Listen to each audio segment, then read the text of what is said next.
Petit aparté avant de commencer cette vidéo, le focus de la caméra a plus que disjoncté pendant cette vidéo. Elle s'est crue en boîte de nuit, je tiens à m'excuser. Allez, je vous laisse sur la vidéo, bisous. Bonjour à tous et bienvenue dans cette nouvelle vidéo, c'est Hugo sur la chaîne Gigatop. On est dans un nouvel environnement, on est là pour vous présenter la KN95A de chez Samsung. Et oui, ça résonne beaucoup, mais c'est parti.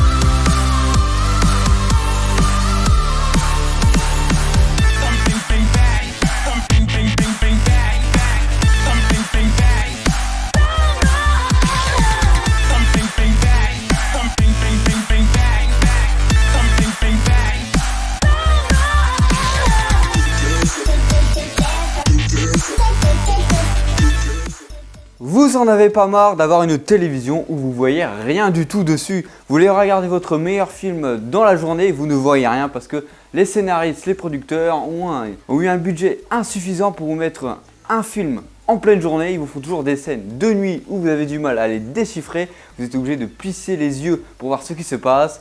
C'est pas votre problème, en tout cas c'était le mien. Avec cette télévision, le problème a été réglé. À l'époque, je possédais, avant de changer celle-ci, un écran OLED de chez Sony. Le KD55A1, si je ne me trompe pas, ça doit être ça le nom. Comme vous pouvez le voir, nous sommes dans une véranda, donc il y a énormément d'éclairage la journée.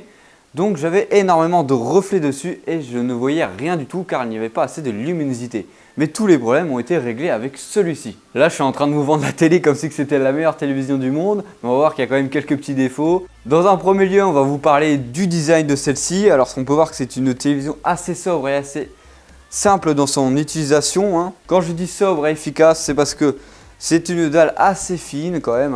Pour une dalle LCD, c'est une dalle assez fine. Quand je parle que la dalle est assez fine, c'est parce que voilà, pour un écran LCD mini LED maintenant, faut les appeler comme ça, Neo QLED. Enfin bref, c'est quand même assez fin comparé à une OLED que j'avais juste avant. Ouais, ça doit faire facilement les 2 cm, donc c'est quand même assez fin. On a l'impression d'avoir juste un écran de verre devant nous. Et ça, c'est grâce au boîtier One Connect qu'on a juste en dessous. Je vous en parlerai après, ça prend quand même beaucoup de place cette petite béritouille là. Vous avez un petit pied juste ici de tout ce qu'il y a de plus sobre et efficace qui va venir porter la dalle de celle-ci pour la mettre à une hauteur plus que confortable sur un meuble télé. À l'arrière, vous pouvez retrouver un design assez sympa en plastique, bien sûr, parce que toute la télé est en plastique, sauf le pied qui est un peu plus en métal, donc beaucoup plus solide. Bon, après, vous allez me dire, c'est normal, c'est ce qui sert à tenir la télé, mais en tout cas, toute la télé derrière vous est en plastique. Ça, c'était un camion qui passait. Voilà. Donc, on se retrouve sur un design assez sobre. Alors, en parlant de sobre, je vais vous parler de la petite télécommande de chez Samsung. C'est une télécommande efficace et simple, toute petite, avec un petit écran solaire à l'arrière qui va vous permettre de recharger la télécommande parce que celle-ci ne possède pas de pile.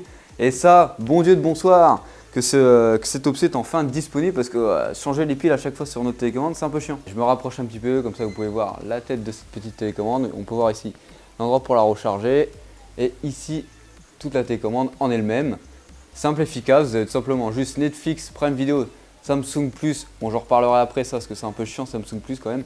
Et ici vous avez tous les boutons de volume, tous les boutons pour changer les chaînes, etc. Tous les raccourcis, voilà, une télécommande simple et efficace. Là, vous allez me dire, ok, c'est bien beau, mais si j'ai pas beaucoup de luminosité chez moi, ça va être compliqué pour la recharger.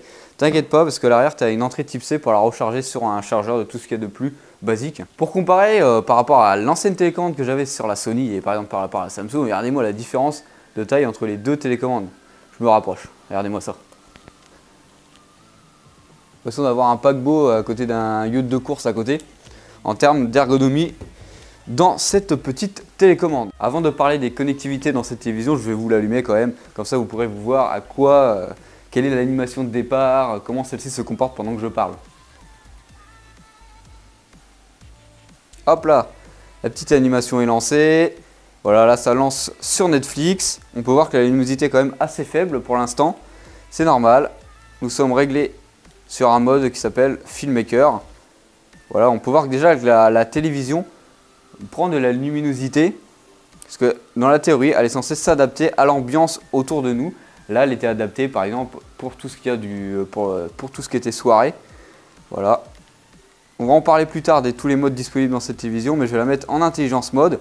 Comme ça va vous régler automatiquement au plus lumineux. Allez, pour vous la faire tourner en fond, je vais mettre une vidéo de ma chaîne YouTube. Comme ça va me faire un petit peu de pub en même temps. Et vous allez pouvoir voir comment celle-ci se comporte pendant mon charabia. Pendant que je suis en train de mettre la vidéo en ligne, là, on va parler des connectivités. Alors c'est très simple. Alors, par exemple, si je veux mettre une vidéo sur YouTube, ça marche comme si j'avais une Chromecast. Voilà, on voit directement que mon compte a été connecté. Alors là, je vais aller diffuser une vidéo de la chaîne Gigatop. Voilà. On va aller la diffuser. On va mettre par exemple la dernière vidéo. C'était sur quoi? La dernière vidéo que j'avais lancée en ligne, c'était sur l'iPhone 14. Voilà. On va la lancer. On voit que ça se lance directement et que le bonhomme commence à parler. Bon, on va pas nous écouter en même temps que je parle. Du coup, je vais couper le son. Alors, petite fonctionnalité sur la télécommande, hein, même si je change d'aparté, je vais de tout en un, de tout aux autres. Je m'avance n'importe où. Pour muter, vous avez tout simplement qu'à cliquer une seule fois ici. Pour continuer sur les connectivités de cette télévision, tout va se passer sur le boîtier One Connect de Samsung. C'est le gros boîtier que vous pouvez voir juste ici.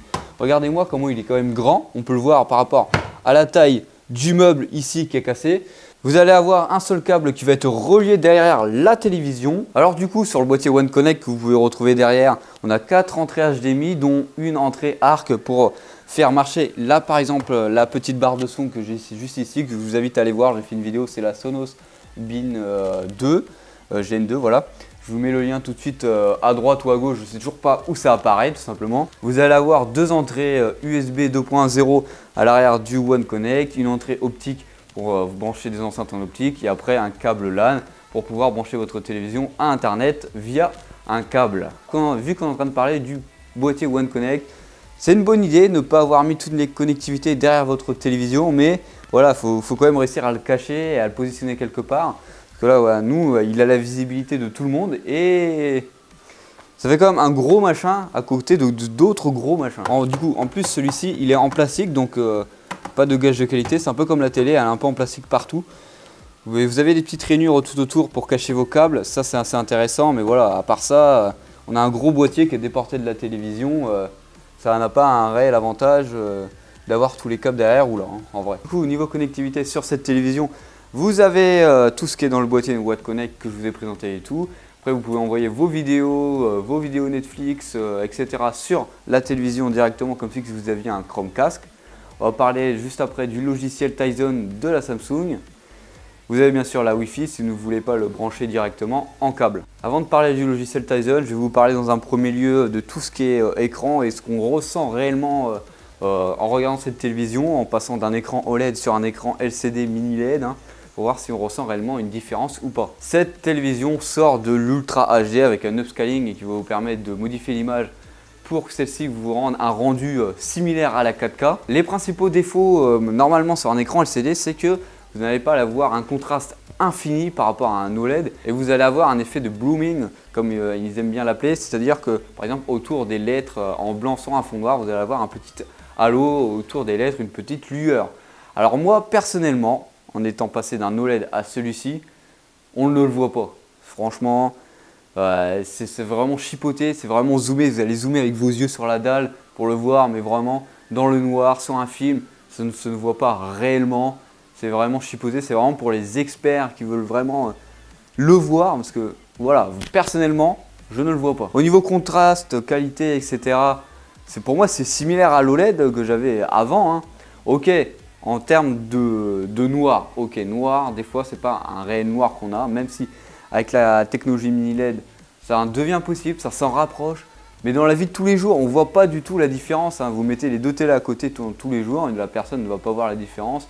Parmi le commun des mortels, hein. C'est juste si on fait des tests, etc. Ok, là ça va se voir, mais ouais, pour une personne lambda, ça se voit pas. Au début de la vidéo, je vous ai fait un petit running gag en disant oh putain, cette fois-ci, on voit enfin ce qu'on voit à l'écran avec une luminosité assez importante. Là, je sais pas si vous le voyez par vous-même, mais moi là, enfin, je vois la télévision parce que ici, comme vous pouvez le voir, on est dans une véranda. Dans une véranda, il y a beaucoup de luminosité, surtout quand il fait beau. Bon là, vu qu'on est dans le sud de l'Aisne, il fait moche aujourd'hui, mais d'habitude, quand il fait beau, on ne voit rien avec la télévision, avec l'OLED que j'avais juste avant. Là, j'ai la luminosité conséquente pour pouvoir regarder la télévision, en pleine journée. Et ça, c'est quand même beau. De plus, sur l'ancienne télé OLED que j'avais, Vu que c'était un OLED, c'est un miroir, vous avez beaucoup de reflets.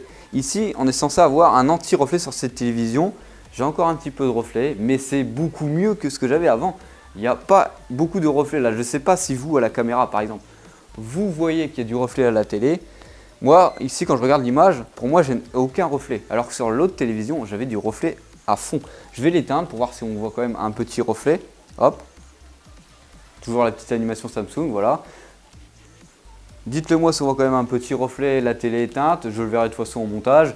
Mais là, ok, c'est vrai que là, je vois un petit reflet sur le canapé. Mais quand on allume la télévision, c'est une différence assez notable et assez remarquable. Bon, c'est vrai qu'après, avec les modes automatiques de Samsung, vous allez avoir une dalle Samsung. Quand je dis ça, c'est par exemple, quand je filme par exemple avec mon Samsung, les couleurs vont être très contrastées, tout va être beau, tout va être joli. Là, ça va être pareil avec cette télévision. Tout ce que vous allez regarder va être joli. Vous allez regarder le JT de TF1, ça va être beau. Toutes les couleurs sont exagérées, c'est vrai. Donc c'est pour ça que vous avez des modes que vous allez pouvoir personnaliser. On va les voir après dans le menu Tizen pour voir comment celui-ci se comporte. Et c'est vrai que vous avez des modes pour pouvoir personnaliser cette télévision autrement ou par vous-même si vous le souhaitez. Mais par défaut, avec le mode par exemple que je vous ai activé, mode ambiance automatique, c'est vrai que des fois on a le visage un peu bronzé alors qu'on n'est pas du tout sorti des Maldives, etc. Maintenant, je vais vous parler de l'ergonomie de cette télévision, c'est-à-dire tout ce qui est Tizen, leur Smart TV, etc. Comment ça marche, si c'est une bonne ambiance d'aller avec cette télévision dans la vie de tous les jours. Alors là, je me suis installé tranquillement dans mon canapé. Je vais donc aller voir ce qui se passe sur le menu Tizen. Pour allumer le menu Tizen, c'est très simple. Vous avez la télécommande juste ici. Voilà. Vous allez appuyer sur le bouton de la maison. Hop, vous appuyez sur le bouton de la maison. Hop, voilà. Vous arrivez dans ce menu-là et là, premier truc qui peut vous frapper, c'est juste en bas à droite là. On a une publicité. On a une publicité directement pour Apple TV. Ça, mauvais défaut Samsung. Ça, c'est pas bien joué. Ça sert à rien d'avoir un peu de publicité dans notre télévision personnelle. Enfin bref. Ici, vous pouvez retrouver toutes les applications que vous avez installées dans celle-ci. On peut voir que par défaut, il y en a quand même beaucoup d'installés. On peut les diriger et les replacer où on veut. Par exemple, je veux que, admettons, je veux que RMC Sport soit l'application qui se retrouve devant. Je vais donc rester appuyé ici sur la télécommande. Hop, ça va me sortir un nouveau menu. Dans ce menu-là, je vais donc pouvoir aller cliquer sur déplacer. Et je vais pouvoir la déplacer où je souhaite afin d'avoir une meilleure ergonomie quand je me reconnecte sur ma télévision sans aller chercher une application très très loin derrière. Voilà, ça c'est dans un premier lieu les applications. Juste ici on a encore la publicité, hein. On n'y passe pas hein, par Samsung, hein, toujours la publicité. Ici nous avons l'ambiance mode. L'ambiance mode c'est ce qui va vous permettre, par exemple on va le lancer, hein, c'est ce qui va vous permettre de laisser votre télévision allumée, donc consommer de l'électricité, pour faire style que vous avez un tableau sur votre télévision. C'est un peu le même principe que ce que fait les Android TV quand vous avez allumé votre télé mais que vous n'en servez plus. Elle se met en sorte de veille mais elle diffuse quand même quelque chose pour apporter un certain charme à votre ambiance dans la maison. Voilà. De retour sur le menu Tizen, on voit que derrière ça relance notre source directement. Ça c'est plus que remarquable. Ici nous avons le multiview. Alors le multiview, j'ai quelque chose à dire dessus. Alors admettons, voilà. Ici on peut voir qu'ici il y a enregistré le câble HDMI 1 et la source YouTube. La plupart du temps, au début, quand vous allez lancer une source YouTube et que vous étiez déjà par exemple sur l'HDMI 1, sur votre source de démo, voilà tout simplement, celui-ci va donc séparer l'écran en deux et va vous demander de sélectionner la source. Voilà, personnellement, moi je m'en fous, moi je veux directement aller sur YouTube, je n'ai pas envie de dire je veux les voir les deux sources, voilà. Par exemple, c'est un défaut que je trouve. Vous pouvez tout personnaliser, votre vue, etc., etc. On peut voir qu'on a quand même beaucoup de pubs pour choisir un documentaire à regarder. Pour moi, le multiview dans cette télévision, c'est un petit défaut parce que personnellement, ça m'apporte peu d'avoir les deux visions de mes deux sources quand j'envoie un flux YouTube par exemple. Hein. Moi, je veux juste avoir YouTube directement. Je m'en fiche un petit peu d'avoir cette vue-là par exemple.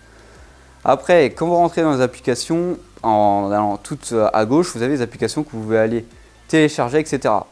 Alors, bien sûr, c'est pas un Android Store, c'est le Store Samsung. Donc vous avez des applications que disponibles dans l'Android Store. Là, on peut voir que les applications que j'ai installées, mais on peut voir quand même qu'il y en a quand même pas mal si vous souhaitez en réinstaller.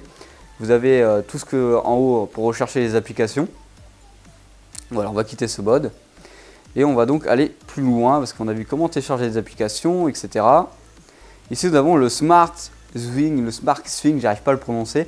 mais c'est ce qui va vous permettre de voir toutes les sources, tous les appareils qui ont été enregistrés dans celui-ci. Là on voit que j'ai la barre de son Sonos Beam qui est pré-programmée dedans et qui est détectable par la télévision via la HDMI ARC. On peut voir qu'on a déjà connecté un Fold 3 directement, et vu que nous avons un téléphone Samsung à la maison, on peut directement partager l'écran sans souci sur la télévision, c'est-à-dire l'écran de notre téléphone. Hein, voilà, on va le faire en direct par exemple. Hop, je vais prendre mon Fold, voilà, je prends mon Fold. Alors je vous cache pas que c'est compliqué d'être sur la caméra en même temps. Hop, je vais aller sur la Fold, voilà, hop, on va aller en haut, Smart View, parce que nous c'est sur Samsung qui s'appelle Smart View. On va cliquer dessus. Hop. Alors nous ça va directement détecter la télévision, voilà, on va cliquer dessus et ça on va répliquer l'écran directement sur notre télévision. On peut voir que ça marche quand même relativement assez vite. Voilà. Donc là on peut voir encore le problème de mon multiview hein, que je vous ai partagé tout à l'heure. Hein. Tout à l'heure je voulais réussir à vous le mettre, mais ça a directement fait ça.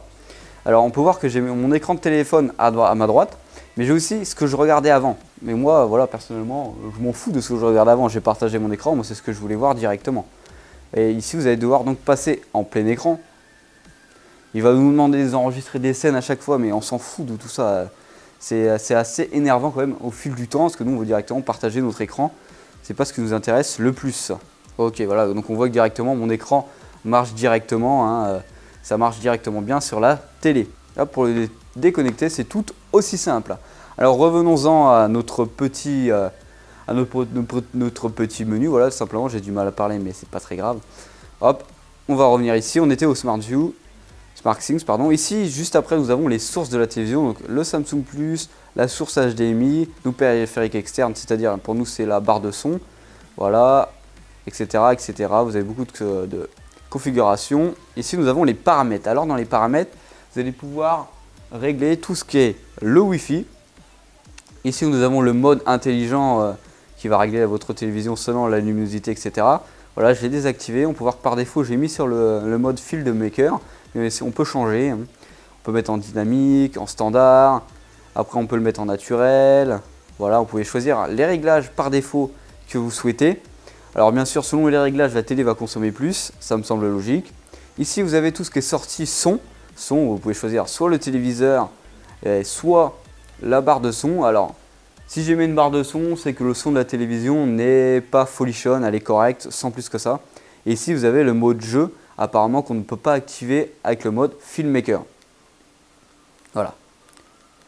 Et ici, en revenant sur paramètres, on peut voir qu'en cliquant sur paramètres, on a la fiche de paramètres qui s'ouvre avec beaucoup de paramètres à régler. Après, ça, c'est à vous de régler par vous-même. Alors, pour finir sur cette vidéo, je relance une vidéo de ma chaîne pour faire toujours plus de pubs pour ma poire. Voilà. On peut voir que c'est encore partagé avec le multiview, c'est énervant. Moi, je voulais balancer directement tout ce qui est sur YouTube, mais je voulais reprendre ma télécommande et du coup aller passer en plein écran, c'est énervant. Moi, je veux passer directement sur YouTube. C'est un peu embêtant d'avoir à chaque fois le multiview qui vient nous séparer les deux scènes alors qu'on partage un nouveau flux. Enfin bref. Pour terminer sur cette vidéo, c'est une très bonne télé, j'en suis très convaincu. C'est la première fois que je passe chez Samsung pour une télévision. J'en suis heureux, je vois quelque chose au travers de cette télévision. Et voilà, c'est tout ce que j'ai à vous dire. Si vous avez des questions, n'hésitez pas à les poser en commentaire si vous voulez que j'y réponde. Et si vous avez déjà acheté cette télévision mais que vous regardez encore une vidéo dessus, n'hésitez pas à mettre votre avis en commentaire. Ça permettra aux prochains acheteurs de se dire est-ce qu'elle est faite pour moi ou pas. Merci d'avoir regardé cette vidéo. Je vous invite à liker, à vous abonner, à faire tout ce qu'il faut. Voilà, c'est toujours sympa. Allez, je vous fais un gros bisou.